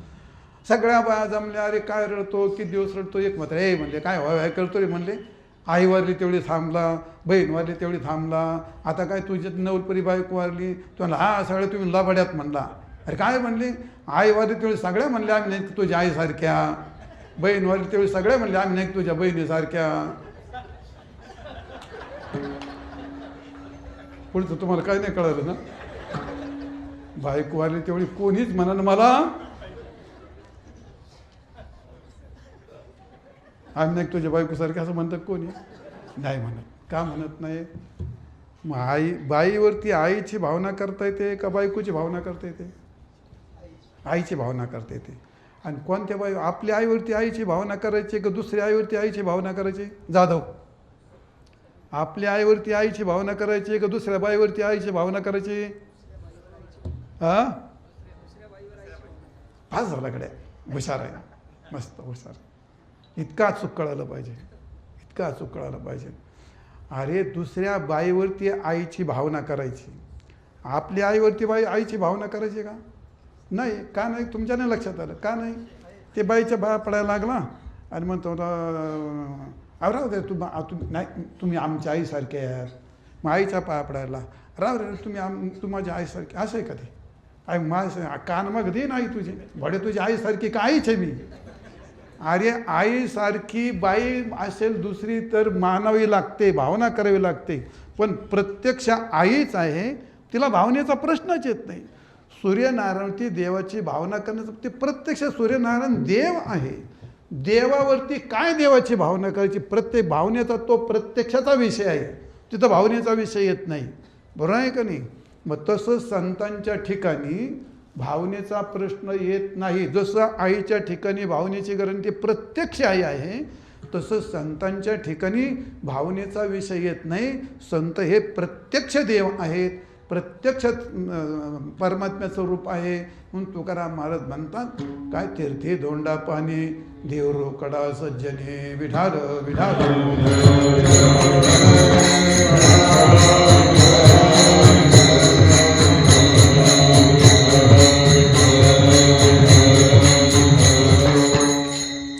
देव रोकडा सज्जनी. संतांच्या ठिकाणी देव रोकडा दिसतो. म्हणजे काय दिसतो रे? संतांच्या ठिकाणी देव रोकडा प्रमोद काय दिसतो रे? हा प्रत्यक्ष. हे तर मलाही कळतंय, पण प्रत्यक्ष म्हणजे काय दिसतो? संतांना चार हात दिसतात का संत काय होते? संत आपल्यासारखेच मनुष्य रूपात आहेत, आपल्यासारखंच हाडमांस आहे. संत सज्जन सत्पुरुष महापुरुष हे कोणी घेतले. अरे संतांच्या ठिकाणी देवाचं प्रत्यक्ष म्हणजे काय? देवाचा रोकडेपणा म्हणजे काय? रोकडा देव दिसतो म्हणजे नेमकं काय? पहिला देव समजून घ्या आणि संतांच्या ठिकाणी देवाचं प्रत्यक्ष कसं होतं हे समजून घ्या. देवाचं रूप काय असतं? सद्रूप चिद्रूप आनंदरूप देवाचं रूप आहे. देवाचं रूप आहे षडगुण ऐश्वर्य संपन्न एक भगवंताचे जाण. आपण म्हणतो का नाही सर्वगुण संपन्न एक भगवंताची जाण ऐकाय श्रीयावधी वगैरे वगैरे. म्हणजे दिव्य ती देव. हा देवाच्या भरपूर लक्षणे केली आहेत संस्कृतमध्ये. मग परमात्म्याचं रूप आहे, पहिलं रूप आहे त्याचं ज्ञान म्हणजे देव. परमात्म्याचं ज्ञान रूप असतं, परमात्म्याचं प्रेम रूप असतं आणि परमात्म्याचं आनंद रूप असतं. 3 रूपं तुम्हाला सांगितलेत. आणि 4थं रूप परमात्म्याचं सगुण रूप असतं. ते प्रत्यक्ष देवा ठिकाणी कसं असतं ते पण सांगतो. भगवान हा ज्ञानापेक्षा परमात्मा वेगळा नसतो. हे तुम्हाला वाईरचं ज्ञान झालं, याचं ज्ञान झालं, त्याचं ज्ञान झालं. ज्ञान ही एकच वस्तू असते. काय याच्यामध्ये पंचदशीमध्ये असं म्हणते गतागम्येष्वनेकधा का त्यानं नो नास्ते मेत्ते का नोदित नास्ते मेत्ते का. काय रे श्लोक तो? म्हणजे दिवस गेले, महिने गेले, वर्षे गेले, युग गेले, कल्प गेले तरी गतागम्येष्वनेकधा नोदित नास्ते मेत्ते का संवेद्येशा स्वयंप्रभा. ज्ञान कधी उत्पन्न होत नाही, ज्ञानात कधी भेद होत नाही. उपाधीने ज्ञानाचा भेद होत असतो. आणि ज्ञान आमच्या शास्त्रामध्ये जगात 2च वस्तू आहेत, एक जड आहे आणि एक चेतन आहे. आणि चेतनातच ज्ञान असतं. जडाला कधी ज्ञान होतही नाही आणि जडात कधी ज्ञान नसतंही. जिथं जिथं ज्ञान असतं ते परमात्म्याचं रूप असतं. त्याच्या उपाध्या भिन्न असतात. उपाधीने ज्ञान उपाधी परामर्श मंत्रेनं अविभावमान भेदत्वान. व्यापक वस्तूचा भेद होतो त्या काळात. जसं आकाश व्यापक असतं पण घटमटाची उपाधी दिली तर त्याच्यात भेद असतो, तसे ज्ञानाची उपाधी शब्दस्पर्शादयो वेद्या वैचित्र्यात जागरे प्रथम तत्तो विभक्ता तत्संविद्येक रूपानं भिद्यते. शब्दाचं ज्ञान, स्पर्शाचं ज्ञान, रूपाचं ज्ञान, काय अजून शब्दाचं रूपाचं ज्ञान, गंधाचं ज्ञान, रसाचं ज्ञान. ह्या उपाधीने ज्ञानाचे भेद होतात. पण ज्ञानात भेद नसतो. जाऊ द्या तुम्हाला तितकं. ज्ञान हे परमात्म्याचंच रूप असतं नाही आहेच. आणि परमात्मा म्हणजे चेतन आणि चेतन म्हणजे ज्ञान. आणि असं ज्ञानाचं रूप सत्यम ज्ञान मनंतम ब्रह्म. ज्ञानेश्वर महाराज म्हणून सत्य ज्ञान म्हणत गगनाचे प्रावरण नाही रूप. परमात्मा म्हणजे ज्ञान, एवढी गोष्ट लक्षात आली. एक, परमात्मा म्हणजे प्रेम. प्रेमाहून देव वेगळा नसतो. प्रेम किती कठीण असतं, प्रेम किती अवघड असतं, तुम्ही ज्यांना प्रेम समजता ते प्रेम नसतं. प्रेम ही 9व्या आदो श्रद्धा ततो, आदो श्रद्धा ततो आदो श्रद्धा ततो भाव ततो ततो भजन उच्यते. 9व्या नंबरला त्या तोंडात येत नाही श्लोक, आता काय करते. म्हणजे भाव श्रद्धा हे ते 9व्या नंबरला प्रेम उत्पन्न होतं. प्रेम फार अवघड आहे. प्रेम हे सांगता येत नाही. प्रेम हे बोलता येत नाही. प्रेम म्हणजे भेद नाही. प्रेम म्हणजे अभेद नाही. प्रेम म्हणजे सुख नाही. प्रेम म्हणजे दुःख नाही. प्रेम म्हणजे ज्ञान नाही. प्रेम म्हणजे मोह नाही. आणि प्रेम म्हणजे वृत्ती नाही. प्रेम म्हणजे जगात कोणाला सांगता येत नाही. 2 शब्द आहेत. 4 वेदांनी हात टेकलेत, 6 शास्त्रांनी हात टेकले, संतांनी हात टेकले. प्रेम शब्दाचं वाच्य जगात सांगता येत नाही. सांगितलं तर ते का सांगता येत नाही, त्याला वाच्यच नसतं. जसं घट पदाचं वाच्य असतं. माईक म्हटलं का माझ्या तोंडात माईक पद आहे आणि हा पदार्थ आहे. असं प्रेम शब्दाचा अर्थ काय सांगा तुम्ही, काय त्याला वाच्य? काहीच वाच्य नाही. प्रेम नाही बोलता दाविता सांगता. खडी साखर कशी गोड लागते, ज्याचं प्रेम त्याला कळतं. माझा प्रतिपाद्य तो विषय नाही. विठ्ठल प्रेमाचा पुतळा. प्रेम हे परमात्म्याचं स्वरूप आहे. म्हणजे परमात्मा याचा अर्थ प्रेम आणि प्रेम याचा अर्थ परमात्मा. ज्ञान याचा अर्थ परमात्मा आणि परमात्मा याचा अर्थ ज्ञान. तिसरी गोष्ट आहे काय, आनंद.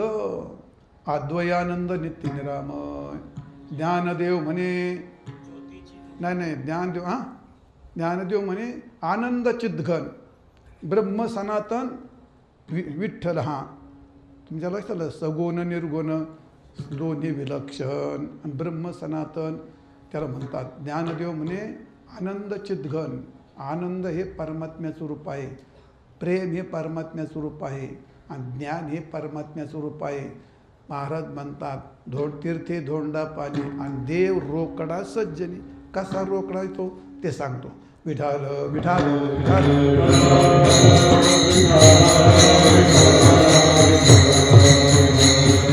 देव रोकडा. संतांच्या ठिकाणी देवाचं प्रत्यक्ष होतं म्हणजे काय. संत हे आपल्यासारखेच हाडामांसाचे आहेत. त्यांच्या ठिकाणी देव काय असा तुम्हाला असा दिसतो असं नाही. मला 4 रूपांनी सांगायचं आहे, विसरायचं नाही. संतांच्या ठिकाणी ज्ञान रूपाने कशी प्रतीती असते, संतांच्या ठिकाणी प्रेम रूपाने कशी प्रतीती असते, संतांच्या ठिकाणी आनंद रूपाने कशी प्रतीती असते आणि संतांच्या ठिकाणी प्रत्यक्ष भगवंताची कशी प्रतीती असते. 4 रूपांनी सांगायचं आणि कीर्तन संपवायचं आहे. विठाल विठाल विठाल.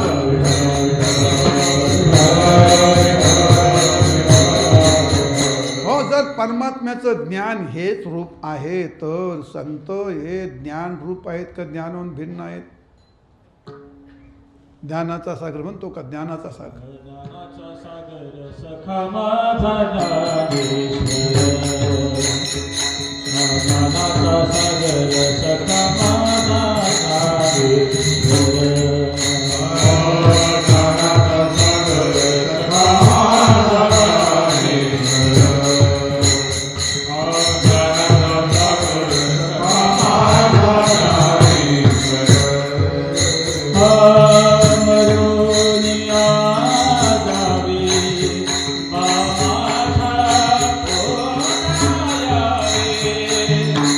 Maya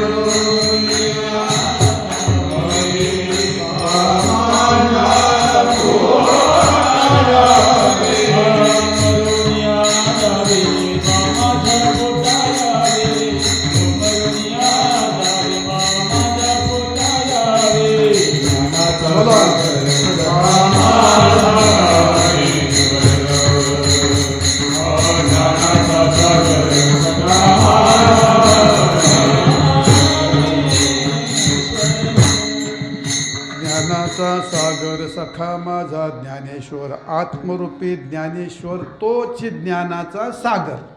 आता भरपूर प्रमाण आहेत, त्याला काय सगळे प्रमाण दिलेच पाहिजे असं काय. संत हे मूर्तिमंत ज्ञान, गुरु तेथ ज्ञान. बस सांगू प्रमाण. संतांच्या ठिकाणी मूर्तिमंत ज्ञानाची प्रतीती आहे. संतांच्या ठिकाणी ज्ञानाची प्रतीती याला म्हणतात तीर्थी दोंडा आणि देव रोकडा सज्जन ज्ञानाच्या रूपाने. नंबर 2 प्रेमाच्या रूपाने. नाही, प्रेम संतांच्या ठिकाणी किती प्रेम असतं. गाये नाचे गाय काय अद्भुत शक्ती अद्भुत हे अंगी, गायनाचे रंगी शक्ती अद्भुत हे अंगी. नेघे उतार चढते अंगी प्रेमाचे भरते, नेघे उतार चढते तुका म्हणे आम्हा प्रेमा उने ते काही वगैरे वगैरे. इतरापेक्षा संतांच्या ठिकाणी मूर्तिमंत प्रेम पाहायला मिळतं. का नामदेव महाराज म्हणतात असे काय तिथं काय देह जावं अथवा पांडुरंग चरण सोडी स्वतः तुझी पण नाता वदिनी तुझे मंगल नाम आणि हृदय अखंडित प्रेम. संतांच्या ठिकाणी प्रेमाची प्रतीती ही परमात्म्याची देव रोकडा सज्जने आणि आनंदाची प्रतीती. महाराज म्हणतात संतांच्या ठिकाणी आनंदाला का आनंदाच्या कोटी साठविल्या आम्ही पोटी. संतांच्या ठिकाणी आनंदाचे तुका म्हणे आम्हा उने, तुका म्हणे काय नाही का हा उने ते काय नाही, मला आनंद पाहिजे अवघा आनंद. कामक्रोध लोभ निमाले ठाईच अवघी आनंदाची सृष्टी झाली, अवघाचे संसार सुखाचा करेन. म्हणजे संतांच्या ठिकाणी प्रेमाची कोणतीही उणीव नाही, आपल्या आनंदाची कोणतीही उणीव नाही. म्हणजे संतांच्या ठिकाणी ज्ञान रूपाने भगवंताचं प्रत्यक्ष आहे, संतांच्या ठिकाणी प्रेम रूपाने भगवंताचं प्रत्यक्ष आहे आणि संतांच्या ठिकाणी काय सांगितलं आनंद रूपाने संत प्रकट आहे. आता चौथं सांगायचं प्रत्यक्ष. संतांच्या हृदयातच परमात्मा असल्यामुळे संत हे प्रत्यक्षात भगवंताचं दर्शन, त्यांचं शरीर देवात झालं असतं.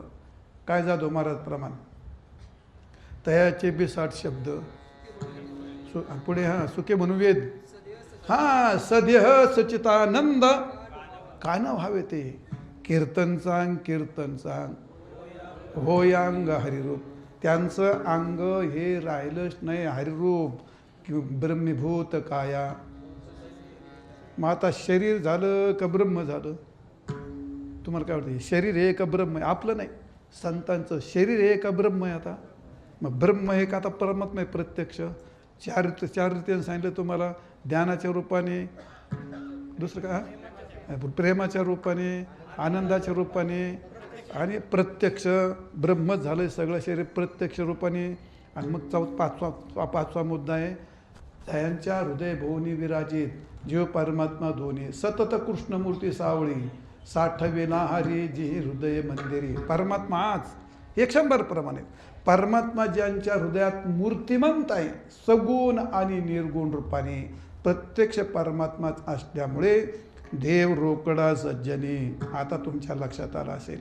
आता 3 गोष्टी सांगायच्या. पहिली परमात्म्याची व्याप्ती. जसं पाण्यात मीठ टाकलं, रामकृष्ण परमहंसकडे एक मनुष्य आला होता. तो महाराज तुमचा देव सगळीकडे दिसत का नाही सगळीकडे? आणि जर दिसतच नाही तर तो नाही. ते अशी माणसं असतात, ते ह्याकाडी माणसं असतात.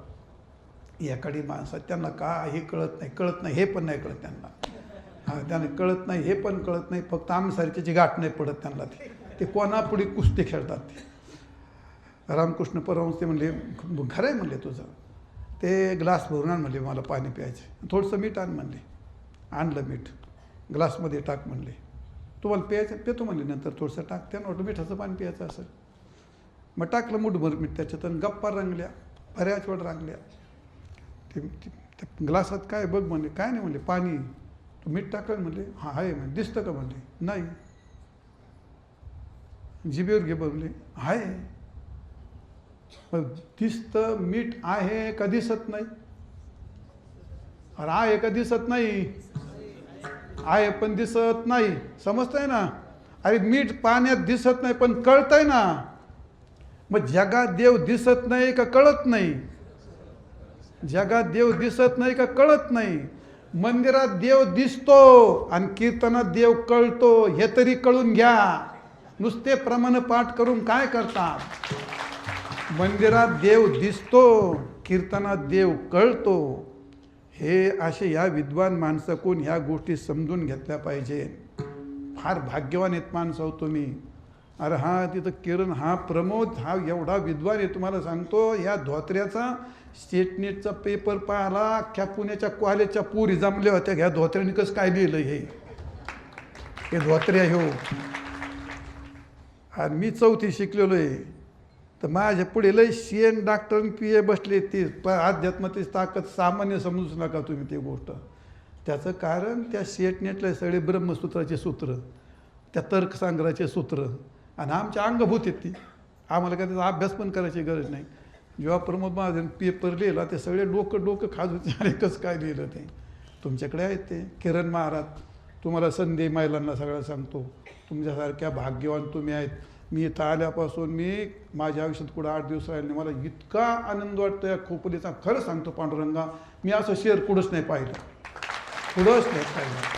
आणि मी तुमचं मी काही स्तुती नाही, मनापासून तुमचं कौतुक करतो. गल्ली गल्लीत भजनी मंडळ, अतिशय प्रेमळ महिला. तुम्हाला संधी आहे.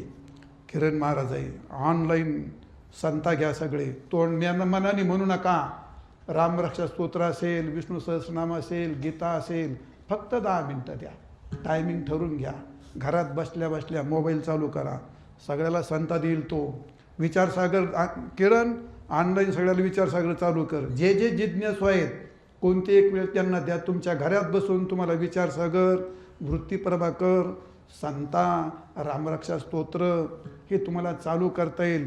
माधव महाराजांनी एवढं मोठं काम केलं आहे महाराज.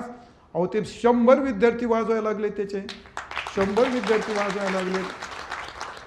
अरे माझे शेकड्याने विद्यार्थी आहेत, त्यांचे मोठमोठे आश्रम आहेत. 100-50 विद्यार्थी, त्यांच्याकडं गाड्या बिड्या. हे कुठं बोंब पाडले त्यांनी. ते हे महाराज बिरद हां हो चालले ते कीर्तन वगैरे, कथा बिथा. फार काम केलं माधव तो. आणि त्या महिलांना संता दिले त्यांनी, खूप महिलांना संता दिल्यात. भजनी मंडळ उभे केले, हे असे मुलं उभे केले वाजवायला. अरे जिवंत मंदिर उभे आहेत, त्याला पाणी घातलं पाहिजे. तुम्ही ह्या सगळ्या गोष्टी मदत केली पाहिजे त्याला. इथं तो किरणनी पण बरेच मला वाटतं विचारसागर सांगतो, संता. किरण त्याचं ते गाव होते, काय त्याचं गावच नव्हते, सावरोली गाव बदलून टाकलं महाराज. जाऊन पाहत येतलं त्या महिलांना त्यांचा तो हरिपाठ. 100 महिला बनवल्या त्यांनी. हे काय सामान्य, हे काय पण त्यांना कोण पैसे थोडे देतं? त्यांना पैसे थोडे, आम्हाला कोण पैसे देतं? लोक भांडवल घेतात, आम्हाला म्हणतात. आता काय सांगू तुम्हाला, जाऊ द्या. आमचा तो विषय पण नाही, आम्ही आम्ही विषय पण नाही घेत. तो घ्यायचा नाही विषय, जाऊ द्या. मुद्दा सांगायचा आहे तुम्हाला, खूप संधी इथं. आणि कोकणातली माणसं खरोखर खूप भाविक आहेत. आमच्याकडे असं चित्र नाही. तुमच्या 100 पट माझा सप्ताह मोठा होता. 100 पट 55 एकरात होता. यांनी तुम्हाला सांगते कोणी आलेली पाहायला म्हणजे 55 एकरात होता तो. चित्र म्हणजे काय बोलायचं काही काम नाही. पण हे चित्र नव्हतं ना. कबरेन, बांडेन, गोडखेन, उघडेन, काय पांढरं शुभ्र. बस मी कधी पण कोकणाचं कौतुक करतो, कोकणाचं केव्हा पण कौतुक करतो. तुम्ही खरंच भाग्यवान. इतकं शांत शहर शांत, महिला खूप पारमार्थिक, अतिशय. रस्त्यात कुठं जरी भेटलं, मी सकाळी फिरतून थोडा, कोणती काय माझ्या ओळखी देत, पण आधी कट टपकन लगे पाया पडणार. आमच्याकडं नाही, बाबाला तुडून जातात बाया, त्या गचडी देऊन बाजू जाते पुढे निघून. तुम्ही सगळे भाग्यवान. शिकलं पाहिजे ना पोरं. मी जाधव, कीर्तन करायचं, संगीत शिक, परीक्षा दे, कीर्तन करायचं, व्याकरण शिक, वेदांत शिक. कोणापासून बालातपी सुभाषितम. लाजायचं नाही, आपल्यापेक्षा लहान असला तरी. 22 वर्ष अध्ययन केलं मी, तुम्हाला माझा अभिमान सांगत. एका तुमची भावना व्हावी म्हणून 5 वर्ष 4 वर्ष अध्ययन करतात. 22 वर्ष मी हाडाचे काढं केलेत. आणि हे मी तुम्हाला माझे अनुभव सांगतो. वारी तुम्हाला व्यासपीठावर बोलायचं, पायवारी केली पाहिजे, नित्याने भजन केलं पाहिजे, नित्याने नित्यनेम केलं पाहिजे. वाणी धारकशील, तुमच्या शब्दाला कोण खाईल. कीर्तनकारणी वक्त्याने उगक जनावरसारखा उठला, लग्नात खातून